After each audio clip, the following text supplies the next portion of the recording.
Assalamualaikum warahmatullahi wabarakatuh. Berjumpa lagi dengan saya Tata Novela.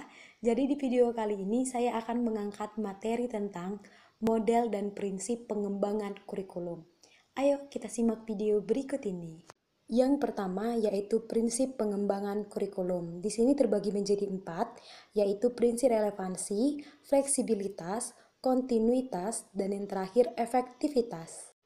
Selanjutnya yaitu model pengembangan kurikulum. Di sini terbagi menjadi 7. Yang pertama administratif, grassroots, Beckham, Taba terbalik, Rogers, demokrasi, dan pemecah masalah. Prinsip yang pertama yaitu prinsip relevansi. Prinsip relevansi terbagi menjadi 2, yaitu relevansi internal dan relevansi eksternal. Yang internal memiliki keserasian antara komponen-komponennya, yaitu keserasian antara tujuan, isi, materi, atau pengalaman belajar yang harus dimiliki siswa. Relevansi eksternal yaitu relevan dengan lingkungan hidup peserta didik, dengan perkembangan zaman baik sekarang maupun yang akan datang, dan dengan tuntutan zaman dunia pekerjaan. Prinsip selanjutnya yaitu prinsip fleksibilitas, yang diharapkan dalam kurikulum ideal kadang-kadang tidak sesuai dengan kondisi kenyataan yang ada. Bisa saja ketidaksesuaian itu ditunjukkan oleh guru yang kurang, latar belakang atau kemampuan dasar siswa yang rendah. Yang selanjutnya yaitu prinsip kontinuitas.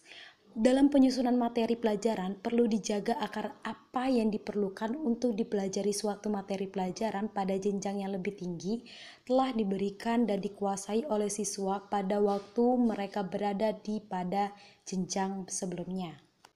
Yang selanjutnya yaitu prinsip efektivitas. Prinsip ini berkenan dengan rencana dalam suatu kurikulum dapat dilaksanakan dan dapat dicapai dalam kegiatan belajar mengajar. Terdapat 2 efektivitas dalam suatu perkembangan kurikulum. Pertama, yaitu hubungan dengan kegiatan guru dalam melaksanakan tugas mengimplementasikan kurikulum dalam kelas. Yang kedua, yaitu kegiatan siswa dalam melaksanakan kegiatan belajar mengajar. Model yang pertama dalam pengembangan kurikulum yaitu administratif.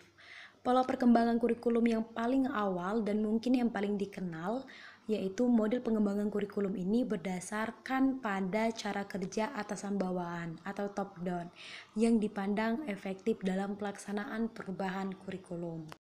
Yang kedua yaitu model grassroots. Seorang guru dapat mengupayakan pengembangan komponen-komponen kurikulum keseluruhan.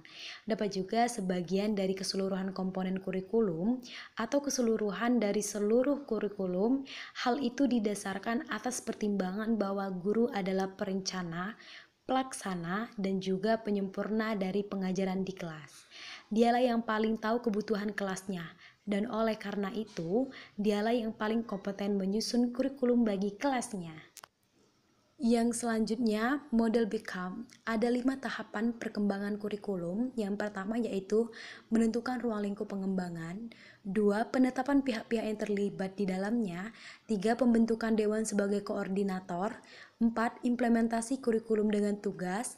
5. Evaluasi terhadap pelaksanaan yang sedang berjalan. Model selanjutnya yaitu model demonstrasi. Di dalamnya terdapat guru yang nantinya akan bekerja sama dengan para ahli dalam mengadakan pengembangan kurikulum. Namun, ruang lingkupnya terbatas hanya pada beberapa sekolah yang berada di sekitarnya saja, karena model ini dianggap yang paling sederhana karena skalanya yang kecil. Model selanjutnya yaitu pemecah masalah. Perubahan sosial merupakan dasar dari model pemecahan masalah. Dalam prosesnya, mode ini melibatkan sejumlah pihak untuk sama-sama terlibat, yaitu peserta didik, wali murid, dan pihak sekolah sendiri. Melibatkan wali murid secara tidak langsung dapat membantu memecahkan permasalahan yang ada. Yang selanjutnya yaitu model Rogers. 4 tahap pengembangan kurikulum. Yang pertama yaitu pembentukan tim atau kelompok untuk sama-sama membicarakan masalah sistem yang terkendala. Yang kedua, menguraikan permasalahan yang dihadapi. Yang ketiga, pertemuan dengan lingkup yang lebih luas lagi. Dan yang terakhir yaitu mengadakan pertemuan sekali lagi sehingga muncul suatu solusi. Yang terakhir yaitu model tabel terbalik. Telah mengenalkan metode pengembangan yang diawali dengan pencarian data dan percobaan teori-teori yang ada. Kemudian baru diimplementasikan. Hal tersebut bertujuan untuk mencocokkan teori yang selama ini digunakan dengan praktik di lapangan. Model ini menjadi 5 tahapan. Yang pertama, menetapkan kebutuhan terkait dengan materi, bahan ajar, serta penilaian. Yang kedua, dilakukan uji coba untuk mengetahui kelebihan dan kelemahannya. Yang ketiga, melakukan revisi. Dan yang terakhir, menyusun kerangka kerja teori. Sekian penyampaian materi di video kali ini. Terima kasih karena sudah menyimak video ini. Dah, sampai jumpa di video berikutnya. Wassalamualaikum warahmatullahi wabarakatuh.